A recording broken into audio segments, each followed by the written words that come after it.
Episode 947. Leo, உன்னோட கோபத்தை நீ வெளியில காட்டாத. இந்த கோபத்தை வெளியில காட்டினா அதோட வீரியம் குறைஞ்சிரும். உன்னோட இந்த கோபம் தான் அந்த சரவணனை நீ பழி வாங்குறதுக்கு உங்ககிட்ட இருக்கிற ஒரே ஆயுதம். அதனால உன்னோட எல்லா கோபத்தையும் அடக்கி உன் மனசுக்குள்ளேயே வை. அதை எப்ப வெளிக்காட்டணுமோ அப்ப வெளிக்காட்டு. என்னால முடியல. அந்த சரவணனோட ரத்தத்தை பார்த்தா தான் என்னோட கோபம் அடங்கும். அந்த அளவுக்கு எனக்கு அவன் மேல கொலவெறியா இருக்கு. நீ கவலைப்படாத, அப்படி ஒரு விஷயம் கண்டிப்பா நடக்கும். அப்புறம் நான் உங்ககிட்ட இன்னொரு விஷயத்தை பத்தியும் சொல்லலாம். நான் ஏற்கனவே சொன்ன மாதிரி ஜப்பான்ல மியூ ஃபேமிலியோட ஆதிக்கம் தான் அதிகம். மியூ மேன்ஷன் ஒரு ஹெவன். ஒருவேளை அவங்க மியூ மேன்ஷன் கூட நல்ல ரிலேஷன்ஷிப் பில்டப் பண்ணிட்டாங்கன்னா அதுக்கப்புறம் காலம் பூரா பெஸ்வானி ஃபேமிலியை ஃபீனிக்ஸ் ஃபேமிலியோட அதிகாரத்துக்கு கீழே போயிடும். அதனால கவனமா இருக்கணும், புரியுதா? நீங்க என்ன சொல்றியோ நான் அப்படியே செய்யறேன். எனக்கு அந்த சரவணனை படி வாங்கணும், அவ்வளவுதான். Very good. இதே மைண்டோட இரு. நான் உன்னை எப்ப கான்டாக்ட் பண்றனோ அப்ப 2 பேரும் மீட் பண்ணலாம். இப்போ நான் கிளம்புறேன். நிஞ்சா லியானுடன் பேசிவிட்டு அங்கிருந்து சென்றான். ராயன் படுக்கையில் படுத்திருக்க அவன் அருகில் ஹரிஷ் நின்று கொண்டிருந்தார். என்ன ராயன், இப்ப உடம்பு எப்படி இருக்கு? இப்ப பரவாயில்ல, பரவாயில்ல. சரி சரி, கவலைப்படாத, உனக்கும் சரியாயிடும். அப்புறம் அந்த அந்த கார்டு என்னவோ பாஸ் உங்ககிட்ட கொடுக்க சொன்னாரு. இதுல 5 லட்சம் பணம் இருக்கு. உங்க பாஸ் கொடுக்க சொன்னாரா? இல்ல, பாஸ் வேணா அந்த பணத்தை வாங்கறதுக்கு எனக்கு எந்த தகுதியும் கிடையாது. இந்த முறை நான் ரொம்ப ரொம்ப தப்பு பண்ணிட்டேன். உங்ககிட்ட மன்னிப்பு கேட்கறது கூட தகுதி இல்லைன்னு ஆயிட்டேன். இங்க பாரு ராயன், நடந்ததை யோசிச்சுட்டு இருக்கிறதுனால எதுவும் ஆக போறதில்லை. நடந்ததெல்லாம் ஒரு பெரிய விஷயமே இல்லை. அதை நானும் மறந்துட்டேன், பாஸும் மறந்துட்டாரு. இந்தா, நீ இந்த கார்டை வச்சுக்கோ. நான் உனக்கு என்ன சொல்லி கொடுத்துருக்கணும், இனிமே நீ அதன்படி நடந்துக்கோ, புரியுதா? உங்க பாஸ் மறந்தாலும் என் மனசு கேட்க மாட்டேங்குது. நான் அந்த மாதிரி பண்ணியிருக்க கூடாது. இப்ப நீ இந்த மாதிரி சொல்றதுக்கு உன்னோட இன்னொரு கையும் உடைச்சிருவேன். ஒழுங்கு மரியாதை இப்ப கார்டை வாங்க போறியா இல்லையா? ஹரிஷ் அப்படி சொன்னதும் ராயன் வேறு வழி இல்லாமல் ஹரிஷ் கையில் இருந்த கார்டை வாங்கி கொண்டான். அவர்கள் அங்கு பேசிக் கொண்டிருந்த அதே நேரம் சரவணனின் அருகில் நின்று கொண்டிருந்த நிவேதிதா சரவணனை முறைத்துக் கொண்டிருந்தாள். இப்போ எதுக்கு வந்ததுல இருந்து என்ன முறைச்சு பார்த்துக்கிட்டு இருக்க? உனக்கு கொல்லாம விட்டுருக்கேன்னு சந்தோஷப்படு. என்னோட ஃபியன்சியா இருந்துகிட்டு இந்த மாதிரி சொல்றியே, உனக்கு கொஞ்சம் கூட மனசாட்சி இல்லையா? இதையே நானும் கேக்குறேன். உனக்கும் கொஞ்சம் கூட மனசாட்சியே இல்லையா? அதான் நம்ம என்கேஜ்மெண்ட்டை பிரேக் பண்ண சொல்லி ஏற்கனவே ஃபேமிலியில சொல்லியாச்சுல. இன்னும் இதுக்கு இப்படியே பேசிட்டு இருக்க? நான் ஒன்னும் இப்போ உன்னோட ஃபியான்சி கிடையாது. ஓகே ஓகே, டென்ஷன் ஆகாத. சரி, நான் அதை பத்தி பேச விரும்பல. நீ இப்ப இங்க என்ன பண்ற, அதை முதல்ல சொல்லு. நான் உன்னை தேடி வந்தேன் நினைச்சியா? நான் ஒரு பிசினஸ் உமன். பிசினஸ் விஷயமா தான் இங்க வந்திருக்கேன். ஜப்பான் எவ்வளவு வளர்ச்சி அடைந்த நாடுன்னு இந்த உலகத்துக்கே தெரியும். எல்லா இடத்துலயும் கால் பதிச்சனா ஜப்பான்ல கால் பதிக்க வேணாமா? அதான் இங்க வந்திருக்கேன். இப்ப எதுக்கு நீ என்ன இப்படி பாத்துட்டு இருக்க? உன் அளவுக்கு கட்ஸ் இருந்து இது வரைக்கும் நான் எந்த பெண்ணையும் பார்த்தது. சரி, நீ ஜப்பானுக்கு தனியா வந்த? என் கூட என் ஃபேமிலியவே கூட்டிட்டு வரணுமா என்ன? நான் வந்திருக்கிறது பிசினஸ் ட்ரிப். அப்ப தனியா தானே வருவேன். சரி சரி, இப்ப எதுக்கு கோவப்படுற? நீ பெரிய பிசினஸ் மேக்னட் தான், நானும் ஒத்துக்கிறேன். அப்புறம் எப்பவும் உன்னோட போனை ஆன்லயே வச்சுக்கோ. இன்கேஸ் உனக்கு ஏதாவது ஹெல்ப் தேவைப்பட்டா உடனே எனக்கு கால் பண்ணலாம், ஓகேவா? ஏய், இப்ப எதுக்கு நீ என் மேல ஓவர் கன்சர்னா இருக்க? நான் ஒன்னும் பிசினஸ் ட்ரிப் போறது ஒன்னும் புதுசு இல்லல்ல. ஜப்பான் மாதிரி பல நாடுகளுக்கு போய் பிசினஸ் பண்ணிட்டு தானே இருக்கேன்.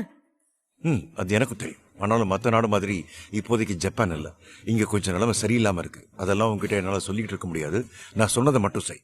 சரி, எனக்கு முக்கியமான வேலை இருக்கு. ஏதாவது ஹெல்ப் தேவைப்பட்டா மட்டும் எனக்கு கால் பண்ணு. நான் கிளம்புறேன். சரவணன் நிவேதிதாவிடம் பேசிவிட்டு வேகமாக அங்கிருந்து சென்றான். நிவேதிதா ஜப்பான் வருவதற்கு முன்பே ஜப்பான் மார்க்கெட்டை பற்றியும் அந்த நாட்டில் நடக்கும் நிலவரத்தை பற்றியும் ஓரளவுக்கு அறிந்து கொண்டுதான் வந்திருந்தாள். லைலா, நான் சொன்ன விஷயம் என்னாச்சு? அந்த தன்வந்த் எப்படி இறந்தாருன்னு நியூஸ் கிடைச்சதா? மேம், இது ஏற்கனவே கிடைச்ச நியூஸ் தான். அவரு சூசைட் பண்ணி தான் இறந்திருக்காரு. இல்ல, அதுக்கு வாய்ப்பே இல்ல. நடந்தது வேர்ல்டு வார். திடீர்னு அந்த வார் எப்படி நின்னுச்சு? அவ்வளவு பெரிய வாரியர் எப்படி சூசைட் அட்டன் பண்ணாரு? இதுக்கு பின்னால வேற யாரோ இருக்காங்க. ஒருவேளை இதுக்கு பின்னாடி சரவணன் இருப்பானோ? இல்ல, அதுக்கு கண்டிப்பா வாய்ப்பே இல்ல. ஆனா இந்த சரவணன் இங்க என்ன பண்ணிட்டு இருக்கான்? இதுக்கும் சரவணனுக்கும் ஏதாவது சம்பந்தம் இருக்கா இல்லையான்னு கண்டிப்பா தெரிஞ்சுக்கணும். மேம், நீங்க ரொம்ப யோசிக்கிறீங்கன்னு நினைக்கிறேன். அதனாலதான் இப்படி குழம்பி போறீங்க. மேபி இருக்கலாம். மேம், நீங்க தானே மிஸ் நிவேதிதா.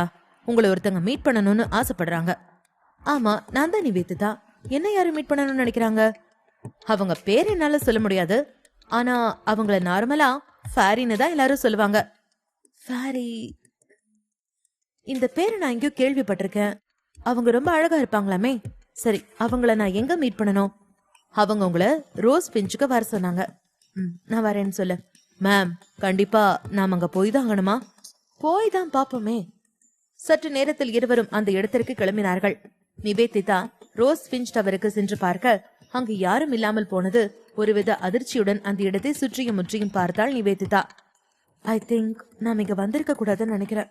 நிவேதிதா பேசிக் கொண்டிருக்கும் பொழுது அவள் அருகில் ஒரு பெண் வந்து நின்றாள். ஃபைனலி மிஸ் நிவேதிதாவை பார்த்துட்டேன். உங்களை பத்தி நிறைய கேள்விப்பட்டிருக்கேன். உங்களுக்கு எல்லாரும் பிசினஸ் மேக்னட்னு சொல்றாங்க. உங்களை பார்த்தாலே தெரியுது, அது உண்மைதான். பிசினஸ்ல மட்டும் இல்ல, ஆளும் ரொம்ப அழகா இருக்கீங்க. பியூட்டிஃபுல்லான பொண்ணு. பிசினஸ்ல சாதிக்கிறது எவ்வளவு பெரிய விஷயம். எபிசோட் 948. இவருக்கு பணம் முக்கியம் இல்லையா? அந்த பெண்ணின் குரல் கேட்டதும் நிவேதிதா திரும்பி பார்த்தாள். இதற்கு முன்பு அந்த பெண்ணை எங்கும் பார்த்த நினைவு இல்லாத நிவேதிதா குழப்பத்துடன் நின்றாள். நிவேதிதாவிடம் பேசிவிட்டு வெளியில் சென்ற சரவணன் ஹரிஷ், விக்ரம் மற்றவர்களை கூட்டிக் கொண்டு அருகில் இருந்த ஒரு பாருக்கு சென்றான். இன்னைக்கு என்னோட ட்ரீட். உங்களுக்கு எவ்வளவு வேணுமோ அவ்வளவு குடிங்க. இன்னைக்கு நீங்க சுதந்திரமா ஆடலாம், பாடலாம். உங்களுக்கு என்ன பண்ண தோணுதோ தாராளமா பண்ணுங்க. பாஸ், நிஜமாவா? நாங்க இங்க இஷ்டம் போல இருக்கலாமா? நிஜமாதான். உங்க எல்லாருக்கும் எப்படி இருக்க தோணுதோ அப்படி இருங்க. Enjoy with a dark night. Saravanan அவர்களிடம் சொல்லிவிட்டு அவனும் அவன் இஷ்டத்திற்கு குடிக்க ஆரம்பித்தான். ஒரு கட்டத்தில் அவனுக்கு போதை அதிகமானது. அதுக்கு நான் ரொம்ப குடிச்சேன்னு நினைக்கிறேன். என்னோட உடம்பெல்லாம் ஒரு மாதிரி இருக்கு. என்னால இதுக்கு மேல ட்ரிங்க் பண்ண முடியாது. ஸோ நீங்க என்ஜாய் பண்ணிட்டு பொறுமையா வாங்க. நான் முன்னாடி கிளம்புறேன். சரவணன் அவர்களிடம் சொல்லிவிட்டு 2 அடி எடுத்து வைத்ததும் தள்ளாடினான். அவனுக்கு அருகில் நின்ற ஹரிஷ் சட்டென்று அவனை பிடித்து நிறுத்தினார். எனக்கு ஒன்றும் இல்லை, நான் ஸ்ட்ராங்கா தான் இருக்கேன். என்ன பண்ணுங்க, நான் பாத்துக்கிறேன். நீங்க என்ஜாய் பண்ணுங்க. சரவணன் அவர்களிடம் சொல்லிவிட்டு மறுபடியும் 2 அடி எடுத்து வைத்தான். அப்பொழுதுதான் அவன் காதுக்குள் ஏதோ ஒரு பெண் பேசும் சத்தம் கேட்டது. அவன் என்னவோ கனவு என்று நினைத்து கடந்து சென்றான். அடுத்த நாள் காலை பெட்டில் நன்றாக சரவணன் உறங்கிக் கொண்டிருக்க அவனது முகத்தில் சூரிய ஒளிபடவும் மெல்ல கண்களை திறந்தான். இது எந்த இடம்? நான் எப்படி வந்தேன்? என்னோட தலை எதுக்கு இப்படி வலிக்குது? தலைவலி கொள்ளுது. என்னால தாங்க முடியல. எல்லாம் நேத்தடிச்ச சரக்குனால வந்துதா? இனிமே நான் என் லைஃப்ல இந்த அளவுக்கு குடிக்கவே கூடாது. ஹரிஷ் எங்க? அவரு தான் என்னை இங்க கொண்டு வந்திருக்கணும். ஆமா, என்னை இங்க விட்டுட்டு ஹரிஷ் விக்ரமெல்லாம் எங்க போனாங்க? முதல்ல அவங்க எங்கன்னு தேடுவோம். சரவணன் வேகமாக அந்த அறையை விட்டு வெளியேறி வர அவன் இருந்தது ஒரு ஹோட்டலில் என்று தெரிந்து கொண்டான். பின்பு அந்த ஹோட்டலில் இருந்து அவன் தங்கி இருந்த ரெசிடென்சிக்கு சென்றான். பாஸ், ஒரு வழியா வந்துட்டீங்களா? நீங்க எங்க போயிருந்தீங்க? எனது எங்க போயிருந்தா? அப்போ நீங்க என்ன அந்த ஹோட்டலுக்கு கூட்டு போலியா? அப்புறம் எப்படி நான் அந்த ஹோட்டலுக்கு போனேன்? என்ன பாஸ், நேற்று நைட் நடந்த எதுவுமே உங்களுக்கு ஞாபகம் இல்லையா? சொல்ல போனா நிஜமாவே எனக்கு நைட் நடந்த எதுவும் ஞாபகம் இல்லை. இதுக்கு முன்னாடி நான் எவ்வளவோ ட்ரிங்க் பண்ணி இருக்கேன், ஆனா இந்த அளவுக்கு எனக்கு போதை ஏறினதே இல்லை. என்னோட உடம்பெல்லாம் ஏதோ செய்யக்கூடாத வேலையை செஞ்ச மாதிரி வலிக்குது. எனக்கு ஏதோ பண்ணுது. ரொம்ப அன்கம்ஃபர்டபுளா இருக்கு. சரி, நைட் என்னதான் நடந்தது? சொல்லப்போனா நிஜமாவே எனக்கு நைட் நடந்த எதுவும் ஞாபகம் இல்லை. இதுக்கு முன்னாடி நான் எவ்வளவோ ட்ரிங்க் பண்ணியிருக்கேன், ஆனா இந்த அளவுக்கு எனக்கு போதை ஏறினதே இல்லை. என்னோட உடம்பெல்லாம் ஏதோ செய்யக்கூடாத வேலையை செஞ்ச மாதிரி வலிக்குது. எனக்கு ஏதோ பண்ணுது. ரொம்ப அன்கம்ஃபர்டபுளா இருக்கு. சரி, நைட்டு என்ன நடந்தது? சாரி பாஸ், உங்களை தனியா நாங்க விட்டுருக்க கூடாது. நாம எல்லாருமே சேர்ந்து ட்ரிங்க் பண்ணிட்டு இருந்தோம். நாங்க எல்லாம் நார்மலா இருக்கும் போதே நீங்க அதிகமா போதை ஆயிட்டீங்க. அதனால நீங்க ரூமுக்கு போய் ரெஸ்ட் எடுக்கிறேன்னு சொன்னீங்க. நானும் உங்க கூட வரேன்னு சொன்னேன். ஆனா நீங்க தான் பரவாயில்ல, நீங்க என்ஜாய் பண்ணிட்டு வாங்க, நான் போறேன்னு சொல்லிட்டு வந்தீங்க. நீங்க ரூமுக்கு தான் வந்திருப்பீங்கன்னு சொல்லி இங்க வந்து பார்த்தா அவங்கள காணோம். ஒருவேளை நீங்க நிவேதிதாவை பார்க்க போயிட்டீங்களோன்னு நினைச்சேன். அப்போ நீங்க நிவேதிதாவே பார்க்க போலியா? இல்ல, நான் ட்ரிங்க் பண்ணிட்டு உங்ககிட்ட பேசிட்டு இருந்தது மட்டும்தான் எனக்கு ஞாபகம் இருக்கு. மற்றபடி எனக்கு எதுவும் ஞாபகம் இல்லை. நான் எழுந்து பார்க்கும்போது அந்த ஹோட்டலில் தான் இருந்தேன். சரி, இதுக்கு மேலே இதை பற்றி பேச வேண்டாம். எனக்கு பேசவும் விருப்பம் இல்லை. நான் போய் முதல்ல ரெஃப்ரெஷ் ஆகிட்டு வந்துடுறேன். சீக்கிரம் வாங்க, நமக்கு ரொம்ப முக்கியமான வேலை இருக்குது. இன்னைக்கு தான் ரெட் லைன் ஃபார்மசிட்டிக்கல் இண்டஸ்ட்ரியோட கடைசி கான்ஃபரன்ஸ். நான் நிறைய முக்கியமானவங்களை இன்வைட் பண்ணியிருக்கேன். இந்த கான்ஃபரன்ஸில் நம்ம சொல்ல வேண்டியதை தெளிவாக சொல்லிட்டோம்னா இதுக்கப்புறம் நம்ம கூட மோதுறதுக்கு யாருக்கும் தைரியம் இருக்காது. இந்த கான்ஃபரன்ஸ் முடிஞ்சதுக்கப்புறம் கண்டிப்பாக நம்ம மேலே பழிய போட்டது யாருன்னு இந்த உலகத்துக்கே தெரியும். ஆமாம்ல, நான் அந்த கான்ஃபரன்ஸை பற்றி சுத்தமாக மறந்தே போயிட்டேன். ஓகே, ஒரு பெரிய வேலையை நீங்கள் ஹைப்பாக மாற்றிட்டீங்க. சரி, வெயிட் பண்ணுங்க, நான் உடனே கிளம்பி வந்துடுறேன்.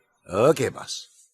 ஹரிஷுடன் பேசிவிட்டு வேகமாக குளியல் அறைக்கு சென்றவன் சற்று நேரத்தில் குளித்து ரெடியாகி ஹரிஷுடன் கான்ஃபரன்ஸ் நடக்கும் இடத்திற்கு சென்றான். அங்கு வழியில் அவர்களுக்காக ஹரிஷின் ஆட்கள் காத்திருந்தார்கள். வாங்க, உங்களுக்காக தான் நான் இவ்வளோ நேரம் வெயிட் பண்ணிட்டு இருந்தேன். இந்த கான்ஃபரன்ஸுக்கு பெரிய பெரிய மெடிக்கல் எக்ஸ்பர்ட்ஸ் எல்லாரையும் இன்வைட் பண்ணியிருக்கோம்.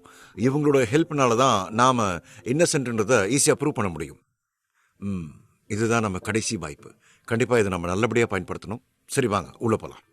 முந்தைய கான்ஃபரன்ஸிற்கு வந்திருந்த கூட்டத்தை விட இந்த கான்ஃபரன்ஸிற்கு மக்கள் சற்று அதிகமாகவே வந்திருந்தார்கள். அங்கிருந்த அனைவரும் சரவணனை பார்த்ததும் ஒருவருக்கொருவர் ஏதோ பேசத் தொடங்கினார்கள். சரவணன் நேராக ஸ்டேஜிற்கு சென்றான். ஹலோ டியர் ஃப்ரெண்ட்ஸ், என்னை மதிச்சு இந்த கான்ஃபரன்ஸ்க்கு வந்த எல்லாருக்கும் ரொம்ப தேங்க்ஸ். இந்த கான்ஃபரன்ஸை நான் ஏற்பாடு பண்ணதுக்கு காரணமே நான் இன்னசென்ட்னு ப்ரூவ் பண்ணுறதுக்காக மட்டும் கிடையாது. ஒரு நல்ல மெடிசன் இந்த மக்களுக்கு போய் சேரணுங்கிற நல்ல எண்ணத்துலையும் தான். பணம் எப்படி வேணாலும் சம்பாதிக்கலாம். பணம் ரொம்ப சின்னது, ஆனால் வாழ்க்கைங்கிறது ரொம்ப பெரிய விஷயம். மருந்துங்கிறது மனித உயிர்களோட நலனுக்காக கண்டுபிடிக்கப்பட்டது. அப்படிப்பட்ட உன்னதமான மருந்தை தயாரிக்கும் போது அதில் நான் எந்த ஒரு தப்பும் பண்ணலைன்னு உங்ககிட்ட ப்ரூவ் பண்ணணும். நான் என்னைக்குமே பணத்தை விட மனித உயிர்களுக்கு முக்கியத்துவம் கொடுக்கிறேன். சரவணன் அப்படி பேசியதும் கூட்டத்தில் இருந்த பல பேர் கைகளை தட்டி சரவணனை உற்சாகப்படுத்தினார்கள். அப்பொழுது கூட்டத்தில் இருந்த ஒருவனின் பதில் அங்கிருந்த அனைவரையும் திரும்பி பார்க்க வைத்தது. மிஸ்டர் சரவணன், அப்படின்னா நீங்க பணத்தை விட மனித உயிர்களுக்கு அதிகமான முக்கியத்துவம் கொடுப்பேன்னு சொல்றீங்களா? ஆமா, கண்டிப்பா நான் பணத்தை விட மனித உயிர்களுக்கு தான் அதிக முக்கியத்துவம் கொடுப்பேன். இங்க பாருங்க மக்களே, ஏதோ ஸ்டேஜில் நின்று உங்ககிட்ட எல்லாம் பேசிட்டு இருக்காரு. இல்ல இவர் யாருன்னு தெரியுமா? கொஞ்ச நாளைக்கு முன்னாடி ஒரு பெரிய இஷ்யூ போயிட்டு இருந்துச்சு இல்லையா? அதான் இந்த நம்பர் கரன்சி இஷ்யூ. அதுல பேர் போனவர். இவர்கிட்ட இல்லாத பணமா? அவ்வளோ பணம் வச்சிருக்க இவர் மக்களோட உயிரை பத்தி யோசிப்பார் நீங்க நினைக்கிறீங்களா? இவருக்கு மக்களோட உயிரை விட பணம் தான் முக்கியம். அவர் அப்படி சொன்னதும் சரவணன் அதிர்ச்சியுடன் அவரை பார்க்க கூட்டத்தில் இருந்த அனைவரும் மறுபடியும் சரவணனை பார்த்து ஏதேதோ பேசினார்கள். அப்பொழுதுதான் அந்த கூட்டத்தில் நிவேதிதா இருப்பதை சரவணன் கவனித்தான். அவள் மிகவும் அழகாக ஆடை அணிந்திருந்தாள். பார்ப்பதற்கு தேவதை போல் இருந்தாள். ஆனால் அவளது முகத்தில் ஏதோ ஒரு பயமும் கலக்கமும் கலந்திருந்தது. சித்தார்த் ஸ்டேஜில் இருந்து இறங்கி வேகமாக நிவேதிதாவின் அருகில் சென்றான்.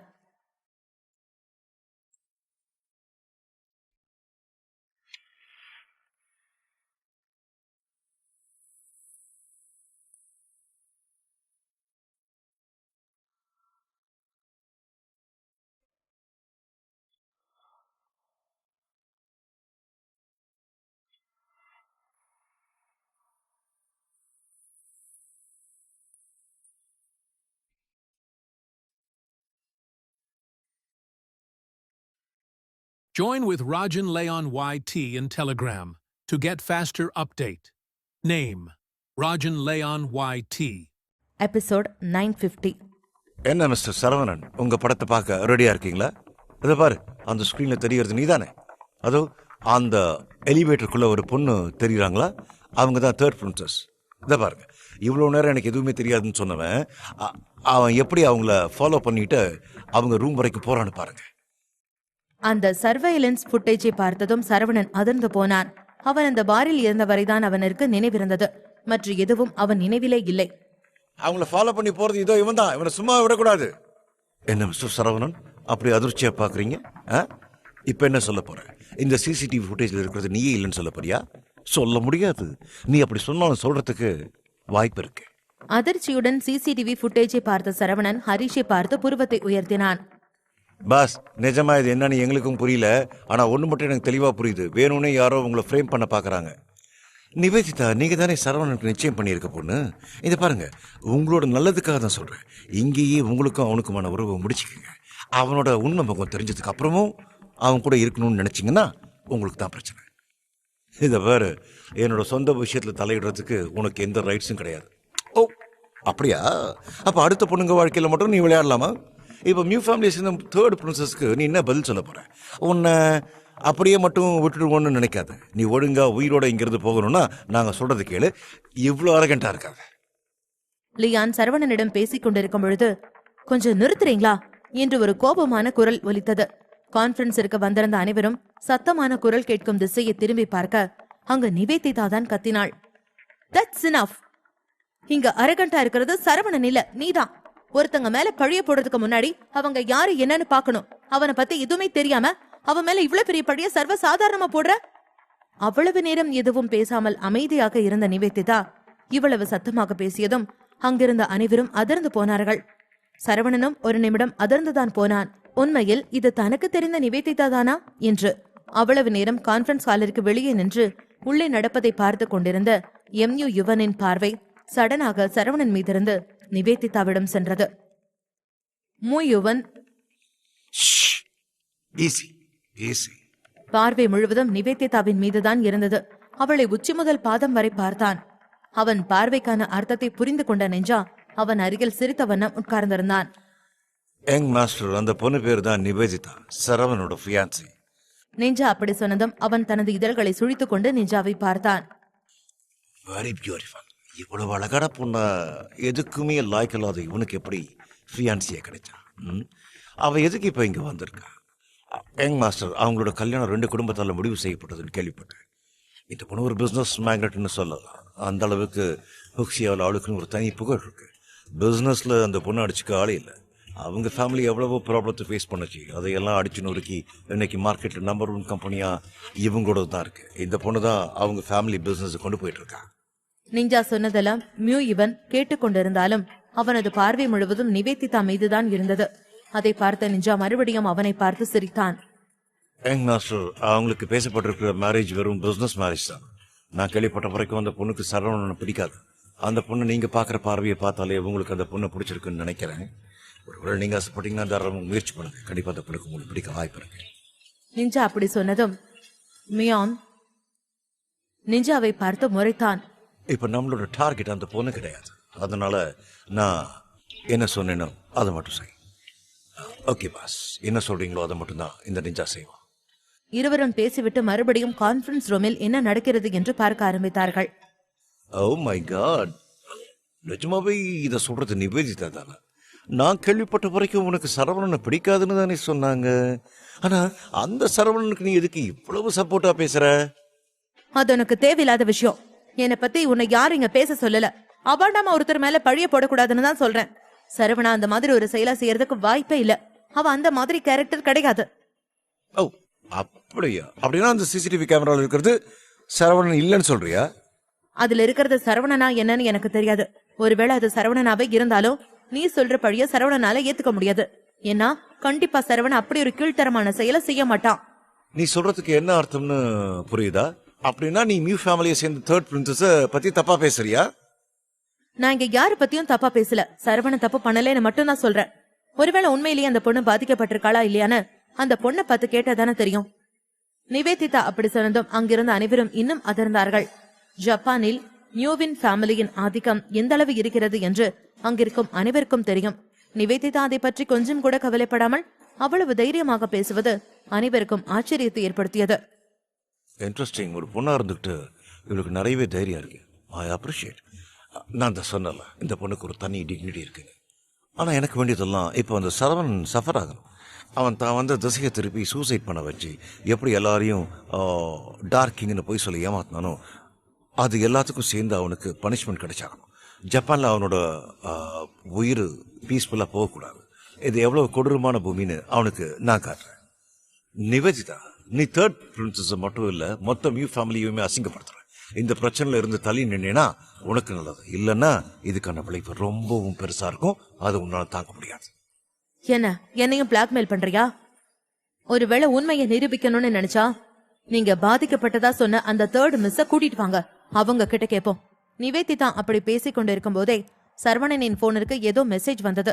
அவன் தனது போனை ஓபன் செய்து பார்த்தான். எபிசோட் 950. என்ன மிஸ்டர் சரவணன், உங்க படத்தை பார்க்க ரெடியா இருக்கீங்களா? இதை பாரு, அந்த ஸ்கிரீன்ல தெரியறது நீதானே? அதோ அந்த எலிவேட்டருக்குள்ள ஒரு பொண்ணு தெரியுறாங்களா? அவங்க தான் 3rd பிரின்சஸ். இதை பாருங்க, இவ்வளவு நேரம் எனக்கு எதுவுமே தெரியாதுன்னு சொன்னவன் அவன் எப்படி அவங்கள ஃபாலோ பண்ணிட்டு அவங்க ரூம் வரைக்கும் போறான்னு பாருங்க. அந்த சர்வைலன்ஸ் ஃபுட்டேஜை பார்த்ததும் சரவணன் அதிர்ந்து போனான். அவன் அந்த பாரில் இருந்தவரைதான் அவனுக்கு நினைவிருந்தது. மற்ற எதுவும் அவன் நினைவிலே இல்லை. அவங்கள ஃபாலோ பண்ணி போறது இதோ இவன் தான். இவனை சும்மா விடக்கூடாது.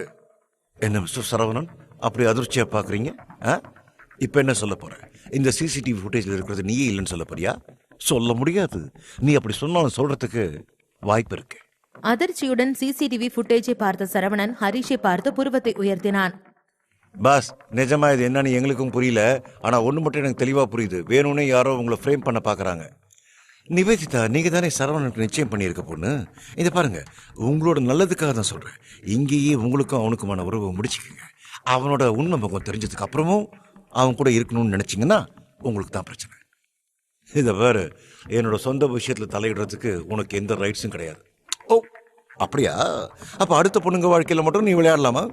இப்போ நியூ ஃபேமிலி சேர்ந்த தேர்ட் பிரின்சஸ்க்கு நீ என்ன பதில் சொல்ல போற? உன்னை அப்படியே மட்டும் விட்டுடுவோன்னு நினைக்காத. நீ ஒழுங்கா உயிரோட இங்கிருந்து போகணும்னா நாங்க சொல்றது கேளு. இவ்வளோ அரகண்டா இருக்காத. லியான் சரவணனிடம் பேசிக் கொண்டிருக்கும் பொழுது, கொஞ்சம் நிறுத்துறீங்களா என்று ஒரு கோபமான குரல் ஒலித்தது. கான்பரன்ஸிற்கு வந்திருந்த அனைவரும் சத்தமான குரல் கேட்கும் திசையை திரும்பி பார்க்க அங்க நிவேதிதா தான் கத்தினாள். That's enough. இங்க அரகண்டா இருக்கிறது சரவணன் இல்ல, நீதான். ஒருத்தங்க மேல பழிய போடுறதுக்கு முன்னாடி அவங்க யாரு என்னன்னு பாக்கணும். அவனை பத்தி எதுவுமே தெரியாம அவன் மேல இவ்வளவு பெரிய பழிய சர்வ சாதாரணமா போடுற. அவ்வளவு நேரம் எதுவும் பேசாமல் அமைதியாக இருந்த நிவேதிதா இவ்வளவு சத்தமாக பேசியதும் அங்கிருந்த அனைவரும் அதிர்ந்து போனார்கள். சரவணனும் ஒரு நிமிடம் அதிர்ந்துதான் போனான். உண்மையில் இது தனக்கு தெரிந்த நிவேதிதா தானா என்று. அவ்வளவு நேரம் கான்பரன்ஸ் ஹாலிற்கு வெளியே நின்று உள்ளே நடப்பதை பார்த்து கொண்டிருந்த MU யுவனின் பார்வை சடனாக சரவணன் மீதிருந்து நிவேதிதாவிடம் சென்றது. யுவன் பார்வை முழுவதும் நிவேதிதாவின் மீதுதான் இருந்தது. அவளை உச்சி முதல் பாதம் வரை பார்த்தான். அவன் பார்வைக்கான அர்த்தத்தை புரிந்து கொண்ட நெஞ்சா அவன் அருகில் சிரித்த வண்ணம் உட்கார்ந்திருந்தான். யங் மாஸ்டர், அந்த பொண்ணு பேர் தான் நிவேதிதா, சரவணனோட ஃபியான்சி. நெஞ்சா அப்படி சொன்னதும் அவன் தனது இதழ்களை சுழித்துக் கொண்டு நெஞ்சாவை பார்த்தான். Very beautiful.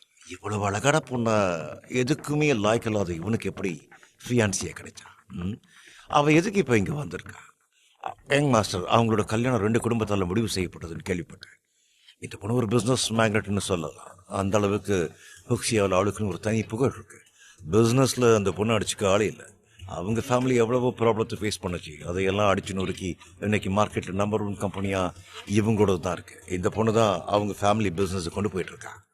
நிஞ்சா சொன்னதெல்லாம் இவன் கேட்டுக்கொண்டிருந்தாலும் அவனது பார்வை முழுவதும் நிவேதிதா மீதுதான் இருந்தது. அதை பார்த்த நிஞ்சா மறுபடியும் அவனை பார்த்து சிரித்தான். யங் மாஸ்டர், அவங்களுக்கு பேசப்பட்டிருக்கிற மேரேஜ் வெறும் பிசினஸ் மேரேஜ் தான். நான் கேள்விப்பட்ட வரைக்கும் அந்த பொண்ணுக்கு சரவணனை பிடிக்காது. அந்த பொண்ணு நீங்க பாக்குற பார்வையை பார்த்தாலே உங்களுக்கு அந்த பொண்ணை பிடிச்சிருக்குன்னு நினைக்கிறேன். ஒருவேளை நீங்க ஆசைப்பட்டீங்கன்னா தாராளமாக முயற்சி பண்ணுங்க. கண்டிப்பா அந்த பொண்ணுக்கு உங்களுக்கு பிடிக்க வாய்ப்பு இருக்கு. நிஞ்சா அப்படி சொன்னதும் மியான் நிஞ்சாவை பார்த்து முறைத்தான். இப்ப நம்மளோட டார்கெட் அந்த பொண்ணு கிடையாது. அதனால நான் என்ன சொன்னேனோ அதை மட்டும் செய். ஓகே பாஸ், என்ன சொல்றீங்களோ அதை மட்டும் தான் இந்த நிஞ்சா செய்வோம். இருவரும் பேசிவிட்டு மறுபடியும் கான்பரன்ஸ் ரூமில் என்ன நடக்கிறது என்று பார்க்க ஆரம்பித்தார்கள். ஓ மை காட், நிஜமாவே இதை சொல்றது நிவேதிதா தானே? நான் கேள்விப்பட்ட வரைக்கும் உனக்கு சரவணனை பிடிக்காதுன்னு தானே சொன்னாங்க. ஆனா அந்த சரவணனுக்கு நீ எதுக்கு இவ்வளவு சப்போர்ட்டா பேசுற? அது உனக்கு தேவையில்லாத விஷயம். என்னை பத்தி உன்னை யாரும் இங்க பேச சொல்லல. அபாண்டமா ஒருத்தர் மேல பழிய போடக்கூடாதுன்னு தான் சொல்றேன். சரவணா அந்த மாதிரி ஒரு செயலா செய்யறதுக்கு வாய்ப்பே இல்ல. அவ அந்த மாதிரி கேரக்டர் கிடையாது. ஓ அப்படியா? அப்படின்னா அந்த சிசிடிவி கேமரால இருக்கிறது சரவணன் இல்லைன்னு சொல்றியா? அதுல இருக்கிறது சரவணனா என்னன்னு எனக்கு தெரியாது. ஒருவேளை அது சரவணனாவே இருந்தாலும் நீ சொல்ற பழிய சரவணனால ஏத்துக்க முடியாது. ஏன்னா கண்டிப்பா சரவணன் அப்படி ஒரு கீழ்த்தரமான செயலை செய்ய மாட்டான். நீ சொல்றதுக்கு என்ன அர்த்தம்னு புரியுதா? அப்படின்னா நீ நியூ ஃபேமிலியை சேர்ந்த தேர்ட் பிரின்சஸ் பத்தி தப்பா பேசுறியா? நான் இங்க யாரு பத்தியும் தப்பா பேசல. சரவணன் தப்பு பண்ணலன்னு மட்டும் தான் சொல்றேன். ஒருவேளை உண்மையிலேயே அந்த பொண்ணு பாதிக்கப்பட்டிருக்காளா இல்லையான்னு அந்த பொண்ணை பார்த்து கேட்டதானே தெரியும். நிவேதிதா அப்படி சொன்னதும் அங்கிருந்த அனைவரும் இன்னும் அதிர்ந்தார்கள். ஜப்பானில் நியூவின் ஃபேமிலியின் ஆதிக்கம் எந்த அளவு இருக்கிறது என்று அங்கிருக்கும் அனைவருக்கும் தெரியும். நிவேதிதா அதை பற்றி கொஞ்சம் கூட கவலைப்படாமல் அவ்வளவு தைரியமாக பேசுவது அனைவருக்கும் ஆச்சரியத்தை ஏற்படுத்தியது. இன்ட்ரெஸ்டிங். ஒரு பொண்ணா இருந்துகிட்டு இவளுக்கு நிறையவே தைரியம் இருக்கு. I appreciate. நான் தான் சொன்னல, இந்த பொண்ணுக்கு ஒரு தனி டிக்னிட்டி இருக்கு. ஆனா எனக்கு வேண்டியதெல்லாம் இப்போ அந்த சரவணன் சஃபர் ஆகணும். அவன் தான் வந்து திசையை திருப்பி சூசைட் பண்ண வச்சு எப்படி எல்லாரையும் டார்க்கிங்னு போய் சொல்லி ஏமாத்தினானோ அது எல்லாத்துக்கும் சேர்ந்து அவனுக்கு பனிஷ்மெண்ட் கிடைச்சாகணும். ஜப்பான்ல அவனோட உயிர் பீஸ்ஃபுல்லா போகக்கூடாது. இது எவ்வளவு கொடூரமான பூமின்னு அவனுக்கு நான் காட்டுறேன். நிவேதிதா, நீ தேர்ட் பிரின்சஸ் மட்டும் இல்ல, மொத்த நியூ ஃபேமிலியுமே அசிங்கப்படுத்துற. இந்த பிரச்சனையில இருந்து தள்ளி நின்னா உனக்கு நல்லது. இல்லைன்னா இதுக்கான விளைவு ரொம்பவும் பெருசா இருக்கும். அது உன்னால தாங்க முடியாது. என்னையும் பிளாக்மெயில் பண்றியா? ஒருவேளை உண்மையை நிரூபிக்கணும்னு நினைச்சா நீங்க பாதிக்கப்பட்டதா சொன்ன அந்த தேர்ட் மிஸ்ஸ கூட்டிட்டு வாங்க, அவங்க கிட்ட கேட்போம். நிவேதிதா அப்படி பேசிக் கொண்டிருக்கும் போதே சரவணனின் போனிற்கு ஏதோ மெசேஜ் வந்தது. அவன் தனது போனை ஓபன் செய்து பார்த்தான். எபிசோட் 951. அப்படி என்ன வீடியோவா இருக்கும்?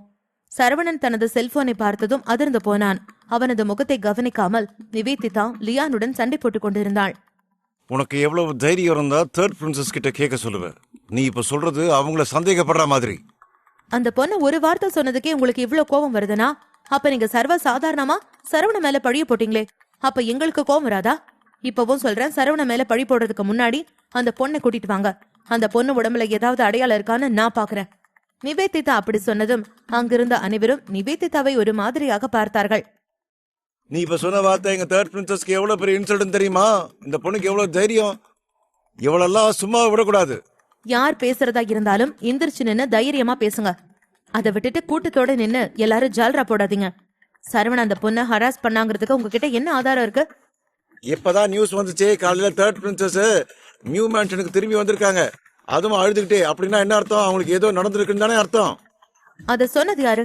கொஞ்சம் எந்திரிச்சு உங்க முகத்தை காட்டுறீங்களா? இங்க பாருங்க, இந்த மாதிரி பேசுறதுக்கு நியூ ஃபேமிலி கிட்ட இருந்து எவ்வளவு பணம் வாங்குனீங்க? நிவேதிதா, உனக்கு என்னாச்சு? எதுக்கு நீ தேவையில்லாம அவங்களுக்கு அகைன்ஸ்டா பேசிக்கிட்டு இருக்க? நீ முதல்ல இங்க இருந்து கிளம்பு. எதுவா இருந்தாலும் நான் பாத்துக்கிறேன். சரவணா, தனிப்பட்ட முறையில உண்மையில எனக்கு கோபம் இருக்கலாம். அதுக்காக உனக்கு ஒரு பிரச்சனைனா நான் அதை பார்த்துட்டு சும்மா இருக்க மாட்டேன். அது மட்டும் இல்லாம இன்னும் அபிஷியலா உனக்கும் எனக்கும் நடுவுல எதுவுமே முடியல. நம்ம என்கேஜ்மெண்ட் பிரேக் பண்ணியாச்சுன்னு பப்ளிக்கு தெரியாது. அதனால இந்த உலகத்தை பொறுத்த வரைக்கும் நான் தான் உன்னோட ஃபியான்சி. உனக்கு ஏதாவது ப்ராப்ளம்னா அது என்னோட இமேஜையும் தான் ஸ்பாயில் பண்ணும். இப்ப நீ ஏதோ சொல்லாம அமைதியா இருக்க. எனக்கு என்ன பண்ண தோணுதோ அதை நான் பண்ண போறேன். மிஸ் நிவேதிதா, நீ உன்னோட எல்லை மீறி பேசிட்ட. இதுக்கான தண்டனை நீ அனுபவிச்சே தீரணும். இதுக்கப்புறம் உங்ககிட்ட நான் பேச மாட்டேன். நியூ ஃபேமிலியில இருந்தே ஆள் அனுப்புவாங்க. அவங்க கிட்ட நீ எப்படி தப்பிக்கிறேன்னு நானும் பாக்குறேன். இப்ப எதுக்கு தேவையில்லாம டென்ஷன் ஆயிட்டு இருக்கீங்க? அந்த பொண்ணு சரவணனால பாதிக்கப்பட்டிருக்கான்னு சொல்றீங்க. அப்படின்னா அந்த பொண்ணு உண்மையிலேயே பாதிக்கப்பட்டிருக்காளா இல்லையான்னு பார்க்க தானே சொன்னேன். ஒருவேளை நீங்க சொன்னதுதான் உண்மைனா அதையும் அந்த பொண்ணை இங்க வந்து நேர்ல சொல்லுங்க. ஒரு வகையில அதுவும் அந்த பொண்ணுக்கு நல்லது தானே. நீங்க சொன்ன மாதிரி எதுவும் நடக்கலைன்னு அந்த பொண்ணு சொன்னா எல்லாருக்கும் சந்தோஷம் தானே. நிவேதிதாவின் அந்த வார்த்தைக்கு அங்கிருந்த அனைவரையும் கோபமானார்கள். இந்த பொண்ணுக்கு எவ்வளவு தைரியம் இருந்தா தேர்ட் பிரின்ஸையே நிரூபிக்க சொல்லுன்னு சொல்லுவா. எவ்வளவு மாதிரி ஆளுங்களை சும்மாவே விடக்கூடாது. இவ்வளவு ஜப்பானை விட்டு அடிச்சே துரத்தணும். ஆமா, அவளை அடிச்சே துரத்துங்க. பழி போடுறவங்களையும் பாதிக்கப்பட்டவங்களையும் வச்சு விசாரிச்சாதானே உண்மையா என்னன்னு தெரியும். நீங்க யாரோ ஒருத்தர் மேல மட்டும் பழிய போட்டா அது எந்த வகையில நியாயம்? நிவேதிதா, போதும். இதுக்கப்புறம் நீ எதுவும் பேச வேண்டாம். போதுங்கிற அளவுக்கு உனக்கு மரியாதை கொடுத்து பேசிட்டேன். ஆனா அந்த மரியாதையை உன்னால காப்பாத்திக்க முடியல. இன்னும் கொஞ்ச நேரத்துல இந்த பிரச்சனையை பத்தி இந்த வேர்ல்டே பேச போகுது.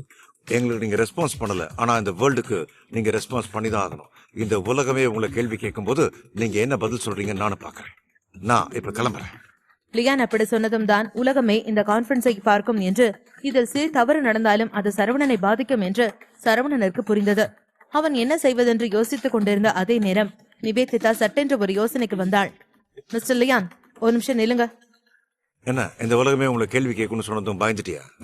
அப்படி வா வடிக்கே. என்ன தப்பா புரிஞ்சுக்கிட்டீங்க. நான் ஒன்னும் அதுக்காக பயப்படல. இந்த உலகத்தோட கேள்விக்கு நீங்க தான் பயப்படணும். ஏன்னா சரவணனை பத்தி இந்த உலகத்துக்கே தெரியும். அவன் கையில இப்ப எவ்வளவு பணம் இருக்குன்னு. சரவணன் கிட்ட பணம் மட்டும் இல்ல, ஆளும் ஹேண்ட்ஸமா இருக்கான். ஹேண்ட்ஸமான பையன் கிட்ட பணம் இருந்தா எந்த பொண்ணாவது விடுவாங்களா? எப்பவும் அழகான பொண்ணுங்க சரவணனை சுத்தி வர்றது வழக்கம்தான். ஒரு ஃபியான்சியா அதை நான் கண்டு காணாம தான் இருந்திருக்கேன். ஆனா சில பேர் அவனோட தோல்ல சாஞ்சுக்கணும்னு நினைப்பாங்க. அப்படி இருக்கிற பொண்ணுங்களை எல்லாம் நான் அவன் பக்கத்திலேயே விட மாட்டேன். ஒருவேளை இப்பவும் அந்த மாதிரி ஏதாவது நடந்திருந்தா? நிவேதிதாவின் அந்த பேச்சு சரவணனை ஒரு நிமிடம் அதிர வைத்தது. அது அங்கிருந்த அனைவரையும் வாயடைக்க செய்தது. என்ன சொன்ன? அவனோட பணத்துக்காக பொண்ணுங்க எல்லாம் அவன் மேல வந்து விழுவாங்க. அப்படின்னா மியூ ஃபேமிலியோட தேர்ட் பிரின்சஸையும் அந்த மாதிரி நினைக்கிறியா? உனக்கு எவ்வளவு தைரியம் இருந்தா மியூ ஃபேமிலியோட பொண்ணை பத்தி இப்படி நினைப்ப? அதுவும் எங்க தேர்ட் பிரின்சஸ்.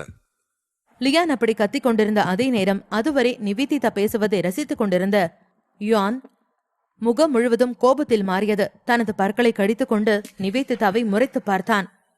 அவ பேரு நிவேதிதா தானே?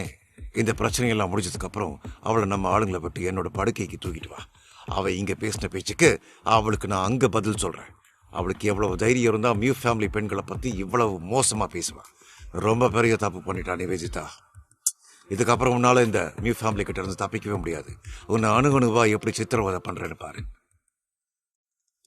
ரொம்ப ஸ்மார்ட்டான பொண்ணு நினைச்சேன். ஆனா அவ இப்படி மியூவை பத்தி மோசமா பேசுவோன்னு நினைச்சு பாக்குறேன். ஒவ்வொரு முட்டாள். அதனாலதான் யார்கிட்ட மோதுறோன்னு தெரியாம மோதுறான். உண்மை எங்க பக்கம் இருக்கும்போது நான் எந்த மியூ ஃபேமிலிய பத்தியும் பேசலாம். சரி, இவ்வளவு நேரம் உங்ககிட்ட இருந்த ஃபுட்டேஜ் காட்டிட்டீங்க. இதுக்கப்புறம் எங்கிட்ட இருக்கிற ஃபுட்டேஜ் காட்ட வேணாமா? இன்னும் கொஞ்ச நேரம் இருந்து அந்த ஃபுட்டேஜையும் பார்த்துட்டு போங்க. என்ன ஃபுட்டேஜா? நிவேதிதா, உங்ககிட்ட ஏதாவது ஃபுட்டேஜ் இருக்கா என்ன?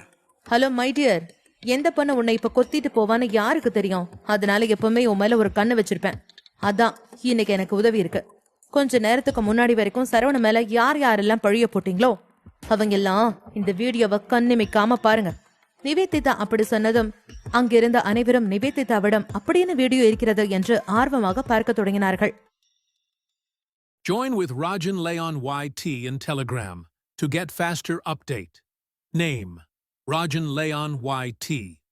எபிசோட் 952. நான் யாரையும் ஃபோர்ஸ் பண்ண விரும்பல. நிவேதிதா தனது செல்போனில் இருந்த வீடியோவை பிளே செய்ததும் அங்கிருந்த அனைவரும் அதை ஆர்வமாக பார்த்தார்கள். அந்த வீடியோவில் சரவணன் குடிபோதையில் தள்ளாடிக்கொண்டே செல்கிறான். ஏற்கனவே லியான் காண்பித்த வீடியோவில் இருந்தது போல சரவணன் ஏதோ ஒரு பெண் பின்னால் செல்கிறான். ஆனால் திடீரென்று ஒரு வளைவு வர சரவணன் அதில் வளைகிறான். ஆனால் அங்கு ஒரு அறை இருக்கிறது. அந்த அறைக்குள் சரவணன் செல்ல அங்கு ஒரு பெண் அரைகுறை ஆடையில் படுத்திருக்கிறாள். என்ன, அந்த பொண்ணை பார்த்தது எல்லாரும் ஷாக் ஆயிட்டீங்களா? உங்க எல்லாருக்குமே உங்க தேர்ட் மிஸ் எப்படி இருப்பாங்கன்னு தெரியுமா? அந்த படுக்கையில் இருக்கிறது உங்களோட தேர்ட் மிஸ்ஸா? அவங்களோட ஸ்ட்ரக்சர் இப்படிதான் இருக்குமா? அங்க இருக்கும் அனைவருக்கும் தெரியும் தேர்ட் பிரின்சஸ் கொஞ்சம் ஃபேட் என்று. ஆனால் சரவணன் சென்ற அறைக்குள் படுத்திருந்த பெண்ணின் அங்க வளைவுகள் மிகவும் அழகாக இருந்தது. நிச்சயம் அவள் தேர்ட் பிரின்சஸாக இருக்க வாய்ப்பே இல்லை என்று அங்கிருந்த அனைவருக்கும் புரிந்து போனது. இல்ல, இதுல ஏதோ தப்பு நடந்திருக்கு. உன்னால எப்படி அந்த ரூமுக்குள்ள இருக்கிறத வீடியோ எடுக்க முடிஞ்சது? யார் உள்ள கேமரா அலோவ் பண்ணது? அன்று சரவணன் பாருக்கு சென்றதில் இருந்து அடுத்த நாள் அவன் மீது பழி வரும் வரை அனைத்தும் ஏற்கனவே திட்டமிடப்பட்டது. அங்கு லியானின் ஆட்களை தவிர வேறு ஆட்கள் யாரும் இல்லாமல் இருந்த நிலையில் இது எப்படி நடந்தது என்று லியான் குழம்பி போனான். என்ன மிஸ்டர் லியான், எல்லாரையும் விட நீங்க ரொம்ப ஷாக் ஆகுற மாதிரி இருக்கு. எனக்கு என்னமோ இதெல்லாம் நீங்க பண்ண செட்டிங் வேலை மாதிரி எல்லாம் தெரியுது. உண்மையை சொல்லுங்க, இது உங்களோட செட்டிங் தானே? நீ என்ன உளறிட்டு இருக்க? இது எப்படி என்னோட செட்டிங்னு சொல்ற? எனக்கும் இதுக்கு எந்த சம்மந்தமும் இல்லை. என்ன தேவையில்லாம இதுக்குள்ள இழுக்காத. நீ தான் உன்கிட்ட இருக்கிற பணத்தை வச்சு அங்க இருக்கிற யாரையும் விலைக்கு வாங்கியிருக்க. அதனால தான் இப்படி ஏதேதோ வீடியோ எல்லாம் ரெக்கார்ட் பண்ணி காட்டிக்கிட்டு இருக்க. அந்த சரவணன் எவ்வளவு தப்பானாலும் அவனை நீ காப்பாத்துன்னு நினைக்கிறதானே? நான் பேசுறது நேத்து நைட் அந்த ரூம்ல என்ன நடந்ததுங்கிற பிரச்சனைய பத்தி தான். அதனால அதை பத்தி மட்டும் பேசுங்க. தேவையில்லாம என்ன பத்தி பேசாதீங்க. அப்புறம் இந்த வீடியோ எப்படின்னு தானே ரொம்ப யோசிக்கிறீங்க. நான் ஏற்கனவே சொன்ன மாதிரி என்னோட வருங்கால கணவரை பணத்துக்காக நிறைய பேர் சுத்தி வந்தாங்க. அவங்க கிட்ட இருந்து அவரை காப்பாத்தணும்னு நினைச்சேன். அதனாலதான் அவன் எப்ப வெளியில ஸ்டே பண்ணினாலும் அவன் என்ன பண்றான்னு அவனை கண்காணிக்கிறதுக்காகவே ஸ்பை ஏற்பாடு பண்ணிருக்கேன். அதனாலதான் இந்த வீடியோவை ஆட்களால எடுக்க முடிஞ்சது. சரி, அந்த ரூமுக்குள்ள இருந்தது தேர்ட் பிரின்சஸா இல்லாம இருக்கலாம். ஆனா உள்ள ஒரு பொண்ணு இருக்கிறது உண்மைதானே? அப்போ சரவணனோட உண்மையான முகம் இதுதானே? அவனால ஏதோ ஒரு பொண்ணு பாதிக்கப்பட்டிருக்காதானே? நீங்க இன்னும் என்னை பத்தி தெளிவா புரிஞ்சுக்கலன்னு நினைக்கிறேன். அதனாலதான் என்கிட்ட இந்த மாதிரி எல்லாம் பேசிட்டு இருக்கீங்க. இது ஒன்னும் சின்ன குழந்தை விளையாட்டு கிடையாது. ஏதோ நீங்க நினைச்சதெல்லாம் செய்யறதுக்கு. இவ்வளவு தூரம் சிசிடிவில பதிவானது இதுக்கப்புறம் பதிவாகாம இருக்கும்னு நினைக்கிறீங்களா என்ன? இன்னும் நல்லா அந்த சிசிடிவிய பாருங்க. நிவேதிதா காட்டிய அந்த வீடியோவில் சரவணன் உள்ளே நுழைய அந்த பெண்ணின் முகம் மட்டும் தெரியாமல் பின்புறம் அப்படியே தெரிந்தது. சரவணன் குடிபோதையில் அந்த படுக்கையில் அப்படியே சரிந்தான். அப்பொழுது அவனுக்கு ஏதோ வாசனை வர சட்டென்று எழுந்து அங்கு உற்று பார்த்தான். அங்கு படுக்கையில் ஒரு பெண் படுத்திருப்பதையும் கவனித்தான். நீ யாரு? உனக்கு இந்த ரூம்ல என்ன வேலை? மரியாதை இங்கிருந்து போ. சரவணன் மிகவும் கோபமாக பேச அந்த பெண் அதிர்ச்சியுடன் அந்த அறையை விட்டு செல்கிறாள். அந்த பெண் அங்கிருந்து சென்றதும் சரவணன் அப்படியே மயங்கி அங்கிருந்த படுக்கையில் படுத்து உறங்குகிறான். என்னாச்சுன்னு பாத்தீங்கல்ல? சரவணனால இப்ப எந்த பொண்ணுக்காச்சு ஆபத்து வந்ததா? யாரோ இப்ப சொன்னாங்களே அழுதுட்டே வீட்டுக்குள்ள போச்சுன்னு. இப்போ என்ன, இந்த பொண்ணு அழுதுட்டா போச்சு? இதுக்கப்புறமா இந்த வீடியோவை நீட்டுக்கிட்டே தான் போகும். அடுத்த 6 மணி நேரம் சரவணன் தூங்குறத மட்டும் நீங்க பாக்கலாம். இதுக்கப்புறம் இந்த வீடியோவை இன்னும் பொறுமையா பாக்குறதுக்கு யாராவது தயாரா இருக்கீங்களா? இருந்தா சொல்லுங்க, பிளே பண்றேன். இதுக்கப்புறமும் சரவணன் ஒரு பொண்ணு கிட்ட மிஸ்பிஹேவ் பண்ணிருப்பான்னு நீங்க நினைக்கிறீங்களா? நிவேதிதா அப்படி சொன்னதும் அதுவரை சரவணனை திட்டிக் கொண்டிருந்த அனைவரது வாயும் மூடப்பட்டது. அவர்கள் அனைவரது பார்வையும் லியான் மீது திரும்பியது. இதுக்கப்புறமாச்சும் ஒருத்தர் மேல பழிய போடுறதுக்கு முன்னாடி தீர விசாரிங்க. எந்த ஒரு சின்ன ஆதாரத்தையும் வச்சு ஒரு முடிவுக்கு வந்துடக்கூடாது. கடைசி வரைக்கும் தீர விசாரிச்சாதான் உண்மை என்னன்னு புரியும். எனக்கு சரவணன் மேல இருக்கிற உண்மை புரிஞ்ச மாதிரி. நிவேதிதாவின் இந்த செயலை சரவணன் சுத்தமாக எதிர்பார்க்கவில்லை. அவள் எப்படி ஆள் வைத்து இதெல்லாம் ரெக்கார்ட் செய்தாள் என்று இன்னும் அவனால் நம்ப முடியவில்லை. லியானை கான்பரன்ஸுக்கு வந்திருந்த அனைவரும் முறைக்க ஆரம்பித்தார்கள். கொஞ்ச நேரத்துக்குள்ள இவன் சொன்னதெல்லாம் உண்மைன்னு நம்மளே நம்ப வச்சுட்டானே. முதல்ல இவன மாதிரி ஆளுங்களை தான் பனிஷ்மெண்ட் கொடுக்கணும். ஏற்கனவே இவனோட அப்பா எதுக்குன்னே தெரியாம தற்கொலை பண்ணிட்டு செத்து போனாரு. அவர் பெத்த பிள்ளையோ அவரோட முட்டாளா இருக்கு. அதனால்தான் இவ்வளவு பெரிய பிரச்சனை ஏற்படுத்தி இருக்கு. அங்கிருந்த அனைவரும் லியானை திட்ட ஆரம்பிக்க லியானோ தலையை தாழ்த்தி கொண்டான். என்ன மிஸ்டர் லியோன், இப்படி அமைதியாயிட்டீங்க? என்னோட பாஸ் மேல நெக்ஸ்ட் என்ன பழி போடலாம்னு யோசிக்கிறீங்களா? ஹரிஷ் ஒருபுறம் அவனிடம் கேள்வி கேட்க, மறுபுறம் மக்கள் அவனை பார்த்து திட்ட ஆரம்பிக்க, நான் கேட்கிற கேள்விக்கு பதில் சொல்லாம போனா என்ன அர்த்தம்? நில்லு, எதுக்காக இந்த கான்ஃபரன்ஸ் ஸ்பாயில் பண்ணணும்னு நினைச்சேன்? எதுக்காக என் பாஸ் மேல இப்படி ஒரு பழிய போட்டேன்? எனக்கு தெரியாது. கிடைச்ச சிசிடிவி ஃபுட்டேஜ்ல என்ன இருந்துச்சோ அதை வச்சுதான் நான் கேட்டேன். எனக்கு நிறைய வேலை இருக்கு, நான் கிளம்புறேன். அதற்கு மேலும் அங்கிருப்பது நல்லதல்ல என்று நினைத்த லியான் வேகமாக அங்கிருந்து கிளம்பினான். நிவேதிதா, ரொம்ப தேங்க்ஸ். நீ மட்டும் எனக்கு ஹெல்ப் பண்ணலனா இதுக்கப்புறம் என்ன இருக்குன்னு தெரியல. சரி, ஈவினிங் ஃப்ரீயா? நம்ம நைட் டின்னருக்கு போகலாமா? டின்னருக்கா? உன் கூடயா? நான் எதுக்கு உன் கூட வரணும்? இப்படியே போனீனா ஏதாவது ஹோட்டல்ல ஒரு பொண்ணு இருப்பா, அவ கூட போய் டின்னர் சாப்பிடு. இங்க பாரு சரவணா, நான் உனக்கு ஹெல்ப் பண்ணதுக்கு காரணம் இன்னும் நம்ம 2 பேரோட என்கேஜ்மெண்ட் பிரேக் ஆனது இந்த சமூகத்துக்கு தெரியாதுங்கிறதுனாலதான். மத்தபடி வேற எதுக்காகவும் இல்ல. உன்னெல்லாம் திருத்தவே முடியாது. நல்ல வேளை நம்ம என்கேஜ்மெண்ட் பிரேக் ஆயிடுச்சு. நான் கிளம்புறேன். கூல். இப்ப எதுக்கு டென்ஷன் ஆகுற? உனக்கு விருப்பம் இல்லைன்னா நீ என் கூட சாப்பிட வர வேண்டாம். நான் யாரையும் ஃபோர்ஸ் பண்ண விரும்பல. ஆனா உண்மையை சொல்லு, உனக்கு எப்படி எனக்கு இப்படி ஒரு இன்சிடென்ட் நடக்க போகுதுன்னு தெரிஞ்சது? நீ எப்படி அந்த ரூமுக்குள்ள என்ன நடந்துச்சுன்னு வீடியோ எடுத்த? எபிசோட் 953. நீ உங்க அப்பா மாதிரியே தான். உன்னோட கேள்விக்கெல்லாம் என்னால பதில் சொல்லிட்டு இருக்க முடியாது. எனக்கு ரொம்ப டயர்டா இருக்கு. நான் முதல்ல இங்கிருந்து கிளம்புறேன். இதுக்கப்புறமாவது எந்த பிரச்சனையிலயும் மாட்டிக்காம இரு, புரியுதா? சரி, நீ எனக்கு எந்த பதிலும் சொல்ல வேண்டாம். வா, நானே உன்னை டிராப் பண்றேன். எனக்கு இப்போதைக்கு உன்னை பார்க்காம இருக்கிறதே பெட்டர்னு தோணுது. என்னை யாரும் டிராப் பண்ண வேணாம். இங்க வந்து எனக்கு திரும்பி போறதுக்கு தெரியும். தயவு செஞ்சு என்னை பாக்குறதுக்கு வராது, புரியுதா? நிவேதிதா சரவணனிடம் கோபமாக பேசிவிட்டு அங்கிருந்து சென்றாள். இவளுக்கு என்னதான் ஆச்சு? இவ்வளவு நேரம் அவங்க எல்லார்கிட்டையும் எனக்காக சப்போர்ட் பண்ணி பேசிட்டு இருந்தா, இப்ப என்னை கழுவி கழுவி ஊதிக்கிட்டு போறா. இவளை என்னால புரிஞ்சிக்கவே முடியல. சரி, இதுக்கப்புறம் அவகிட்ட பேசினா எதுவும் ஆக போறது இல்ல. கோபம் குறையட்டும், அதுக்கப்புறம் எதுவாக இருந்தாலும் பேசிக்கலாம். சாரி பாஸ், நான் நேற்று கொஞ்சம் கேர்ஃபுல்லா இருந்திருக்கணும். நான் கேர்ஃபுல்லா இருந்திருந்தா இன்னைக்கு இவ்வளவு பெரிய பிரச்சனை வந்திருக்காது. இட்ஸ் ஓகே, நாம இன்னும் கொஞ்சம் கேர்ஃபுல்லா இருக்கணுங்கிறத இது மூலமா கத்துக்கிட்டோம். எது நடந்தாலும் நல்லதுக்கு தான். அப்புறம் அந்த லியோன் மேல எப்பவும் ஒரு கண் வைங்க. அடுத்து அவனோட பிளான் என்னன்னு நமக்கு தெளிவா தெரியும். கண்டிப்பா பாஸ், இனிமே அவனோட ஒவ்வொரு அசைவையும் நான் கண்காணிச்சுக்கிட்டே தான் இருப்பேன். ஆனா பாஸ், எனக்கு ஒண்ணு மட்டும் புரியவே மாட்டேங்குது. இந்த லியோன் எதுக்காக இப்படி எல்லாம் பண்ணிட்டு இருக்கான்?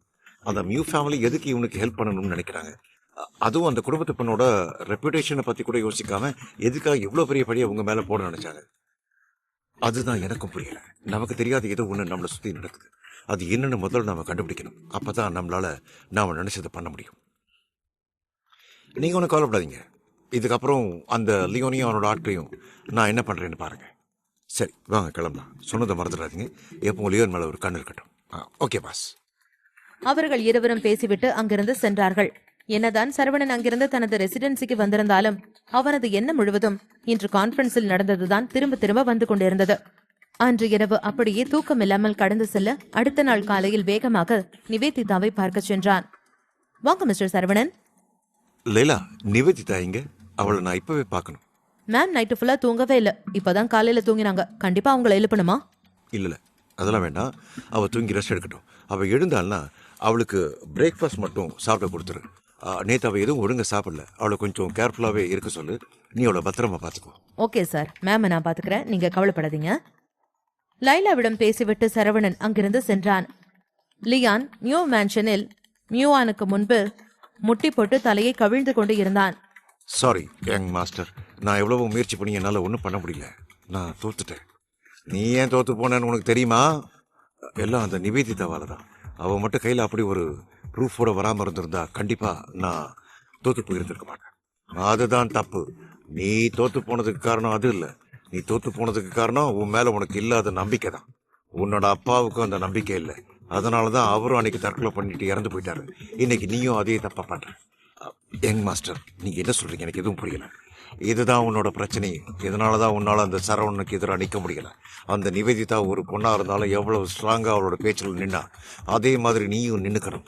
அவ்வளவே அந்த சரவணன் பக்கத்துல தானே இருந்தான். அவனை அங்கேயும் நீ அட்டாக் பண்ணியிருக்கலாம்ல. அதுவும் இல்லைன்னா அவனை சுத்தி இருந்த ஆட்களை யாரையாவது அட்டாக் பண்ணியிருக்கலாம். அப்ப பிரச்சனை பெருசாகி இருந்திருக்கும். நமக்கு தேவை அந்த கான்ஃபரன்ஸ் ஸ்பாயில் பண்ணணும், அவ்வளவுதான். ஆனா நீ அதை பத்தி யோசிக்காம இது முட்டாள்தனமா பண்ணிட்டு இருந்த. யங் மாஸ்டர், நான் இதை பற்றி யோசிக்கவே இல்லை. அந்த சரவணன் மேலே பொய்யா ஃப்ரேம் பண்ணணும்னு மட்டும்தான் நினச்சேனே தவிர அந்த கான்ஃபிடன்ஸ் எப்படி ஸ்பாயில் பண்ணணும்னு யோசிக்கல. இப்போ தெரியுதா உங்ககிட்ட என்ன ஃபால்ட் இருக்குன்னு? மாஸ்டர், எனக்கு இன்னொரு வாய்ப்பு கொடுங்க. கண்டிப்பாக நான் சரவணனை வீழ்த்தி காட்டுறேன். உனக்கு இன்னொரு வாய்ப்பு கொடுக்குறேன். ஆனால் இந்த முறை என்னோட ஆள் டிங்கி அவன் கூடவே இருப்பான். அவன் என்ன சொல்கிறானோ அதன்படி செய். மியோன் தன்னை நம்பாமல் அவனுடைய ஆளை அனுப்புவது லியானிற்கு கோபத்தை ஏற்படுத்தியது. ஆனாலும் அவன் முன்பு அதை காட்டிக்கொள்ளாமல் சரி என்பது போல தலையை அசைத்தான். டிங்கி, எப்பவும் கவனமார். இவன் என்ன பண்ணணும் என்ன பண்ணக்கூடாதுன்னு இவனுக்கு நீதான் சொல்லி புரிய வைக்கணும். உன்னை மீறி வேற எதுவும் நடந்துடக்கூடாது, புரியுதா? எனக்கு கூடிய சீக்கிரமே ஒரு நல்ல குட் நியூஸ் சொல்வீங்க நம்புறேன். இப்போ 2 பேரும் இங்கே கிளம்புங்க. ஓகே மாஸ்டர், நான் பார்த்துக்கிறேன். நீங்கள் ஃப்ரீயாக விடுங்க. மியானிடம் பேசிவிட்டு டிங்கியும் லியானும் அங்கிருந்து கிளம்பினார்கள். டிங்கி கார் ஓட்ட அவன் அருகில் லியான் உட்கார்ந்து கொண்டு வந்தான். சற்று தூரம் சென்றதும் டிங்கியின் முகம் மாறியது. அதை லியானும் கவனித்தான். என்னாச்சு? உன்னோட முகம் ஏன் ஒரு மாதிரி இருக்கு? ஐ திங்க் நம்மளை யாரோ ஃபாலோ பண்ணுறாங்கன்னு நினைக்கிறேன். நம்மளை ஃபாலோ பண்ணுறாங்களா? நம்மளை ஃபாலோ பண்ணுற அளவுக்கு இங்கே யாருக்கும் தைரியம் கிடையாது. நியூ ஃபேமிலி எதிர்த்தா என்ன ஆகும்னு இங்கே இருக்கிற சின்ன குழந்தை கூட தெரியும். இல்லை, கண்டிப்பாக யாரோ நம்மளை ஃபாலோ பண்ணுறாங்க.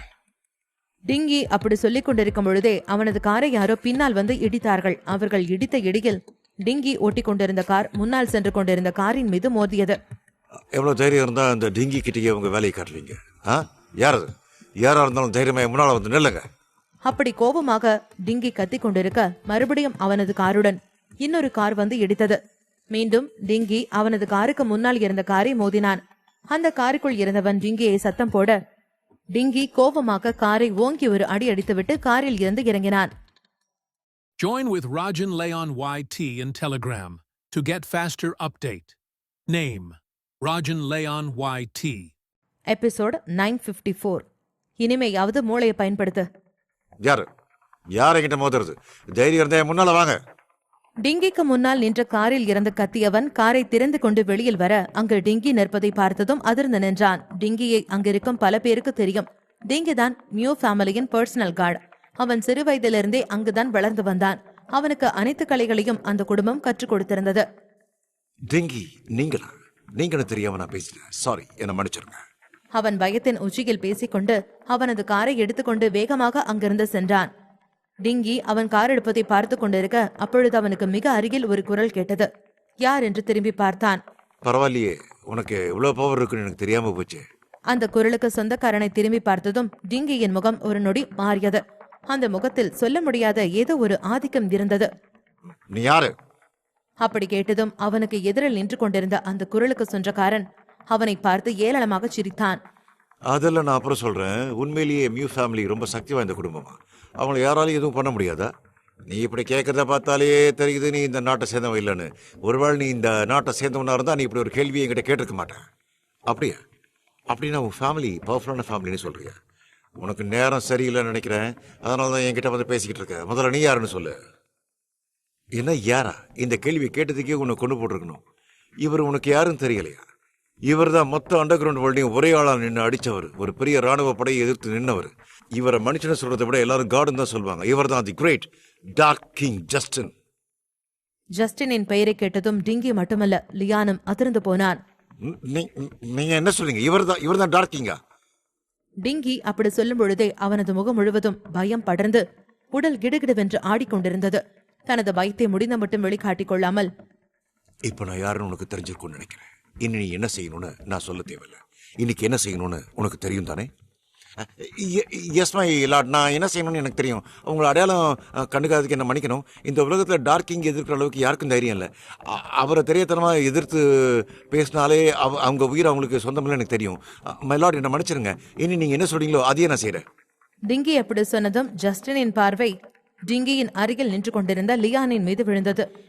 புத்திசாலி, அதனால புரிஞ்சுக்கிட்டு. லியான், நீங்க என்ன பண்ணலாம் இருக்கு? ஏற்கனவே ஒருத்தன் நான் தான் டார்க்கிங்னு சொல்லி எங்க எல்லாரும் ஏமாத்திட்டு இருக்கான். அடுத்து நீ வந்துட்டியா? நீ தான் டார்க்கிங்னு சொல்ற, ஆனா உன்னை நான் எப்படி நம்புறது? லியான் ஜஸ்டினிடம் பேசி முடிக்கும் முன்பே ஜஸ்டின் லியானின் முகத்தில் ஒரு குத்து விட்டிருந்தான். அதில் அவனது பற்கள் உடைந்து ரத்தம் வழிந்து கொண்டிருந்தது. ஜஸ்டினின் ஒற்றை அடியிலேயே லியானிற்கு ஜஸ்டின் யார் என்று புரிந்து போனது. மன்னிச்சிருங்க டார்க்கிங், உங்களை யாரும் தெரியாம நான் கிண்டல் பண்ணிட்டேன். மொட்டாள், உண்மையிலேயே நீ தன்வந்தோட பையன் தானா? தன்வந்துக்கு பையனா இருக்கிற தகுதி உனக்கு இல்லை. நீ பண்ண தப்புக்கு உனக்கு என்ன தண்டனை கொடுக்கலாம்? தப்பு தான், நான் பண்ணது தப்பு தான். ப்ளீஸ் என்னை மன்னிச்சு விட்டுருங்க. நான் நீங்க யாரும் தெரியாம இப்படி பண்ணிட்டேன். மன்னிக்கிறேன். உன்னை எதுக்கு நான் மன்னிக்கணும்? டார்க்கிங், உங்களை எதிர்த்து பேசுறதுக்கு எனக்கு மரண தண்டனை கொடுத்தா கூட நான் அதை தாராளமா ஏத்துக்கிறேன். ஆனா அதுக்கு முன்னாடி உங்ககிட்ட ஒன்று சொல்லணும். உண்மையிலேயே நீங்க தான் டார்க்கிங். ஆனா ஒருத்தன் அவன் தான் டார்க்கிங் போய் சொல்லி எல்லாரும் ஏமாத்திட்டு இருக்கான். அவனை முதல்ல பனிஷ் பண்ணுங்க. லியானின் ஒரே எண்ணம் தான் செத்து போனாலும் பரவாயில்லை, தன்னுடன் சேர்த்து அந்த சரவணனும் எப்படியாவது செத்து விட வேண்டும் என்பதுதான். லியானின் பேச்சை கேட்டதும் ஜஸ்டின் சத்தமாக சிரித்தான். என்னாச்சு? நான் ஏதோ தப்பா சொல்லிட்டேனா? டேய், நீ முட்டாள்னு தெரியும், ஆனா உனக்கு மூளையே இல்லைன்னு எனக்கு இப்பதான் தெரியுது. இவரோட அனுமதி இல்லாம ஒருத்தனால இவரோட இடத்துல இருக்க முடியுமா? அப்படின்னா டார்க்கிங் சொல்லித்தான் அந்த சரவணன் டார்க்கிங் மாதிரி நடிக்கிறானா? இப்பவாது யோசிச்சியே. ஆமா, டார்க்கிங்கும் சரவணனுக்கு ஏதோ தொடர்பு இருக்கு. அதனாலதான் அவர் சரவணனை டார்க்கிங்கா நடிக்க வச்சிருக்காரு. ஐயோ, நான் ஒரு முட்டாள். நான் எப்படி அதை யோசிக்காம போனேன்? டார்க்கிங், என்ன மன்னிச்சிருங்க. எனக்கு ஒரே ஒரு வாய்ப்பு மட்டும் கொடுங்க. நீங்க என்னை இப்ப மன்னிச்சு விட்டுட்டீங்கன்னா அதுக்கப்புறம் ஆயுஷ்க்கு நான் உங்க காலடியிலேயே கிடப்பேன். நீங்க என்ன சொல்றீங்களோ அதை மட்டும் தான் செய்வேன். நீ கொஞ்ச நேரத்துக்கு முன்னால என்னை இன்சல்ட் பண்ணது கூட மன்னிச்சிருவேன். ஆனா உன்ன மாதிரி ஒரு முட்டாளுக்காக ஒரு நல்ல அறிவாளி உயிரை விட்டுட்டாரே, அதை தான் என்னால மன்னிக்க முடியல. நீ பண்ண வேலைக்கு இங்கேயே நான் உன்னை கொண்டு இருக்கிறேன். ஆனா உன்னோட அப்பாவுக்காக உன்னை நான் இன்னைக்கு சும்மா விட்டுட்டு போறேன். இன்னைக்கு ஒரு நாள் முடிச்சு உன்னோட அப்பா உயிர் விட்ட இடத்துல தான் நீ இருக்கணும், புரியுதா? இனியாவது உன்னோட மூளையை பயன்படுத்தி புத்திசாலியா மாறப்பார். இல்லைன்னா இந்த உலகத்துக்கு நீ தேவையே இல்லைன்னு உன் அப்பா கிட்டேயும் உன்னையும் அனுப்பி வச்சிடுறேன். டார்க்கிங், நீங்க என்ன சொல்றீங்களோ நான் அப்படியே செய்யறேன். ஜஸ்டின் அவர்களிடம் பேசிவிட்டு அங்கிருந்து சென்றான். New mansion. ஏன்னா யங் மாஸ்டர், நானும் பாக்குறேன். அப்பல இருந்து உங்க போனை பார்த்துக்கிட்டே இருக்கீங்க. ஏதாவது பிரச்சனையா? அது ஒன்றும் இல்லை. டெங்கி கிட்ட இருந்து ஃபோன் எதுவும் வரல. அதான் என்னன்னு யோசிச்சுட்டு இருக்கேன். டெங்கி பற்றி உங்களுக்கு தெரியாது. அவன் ஒரு வேலையில் இறங்கிட்டானா அதை முடிக்காம வேற எதையும் பண்ண மாட்டான். வேலை முடிச்சதுக்கு அப்புறம் அவனே உங்களை கூப்பிடுவான். சரி, அது இருக்கட்டும். நான் உங்ககிட்ட ஒரு விஷயம் சொல்லியிருந்தேனே, அது என்னாச்சு? யங் மாஸ்டர், கவலை விடுங்க. என்கிட்ட ஒரு வேலையை சொல்லி அதை முடிக்காம இருப்பேனா அந்த நிவேதிதாவை இன்வைட் பண்ணிச்சு. அவள் இன்னைக்கு ஈவினிங் நம்ம சொன்ன இடத்துக்கு வந்துடுவா. நிவேதிதா, இன்னைக்கு இந்த மியூ யுவான் யாருன்னு உனக்கு காட்டுறேன்.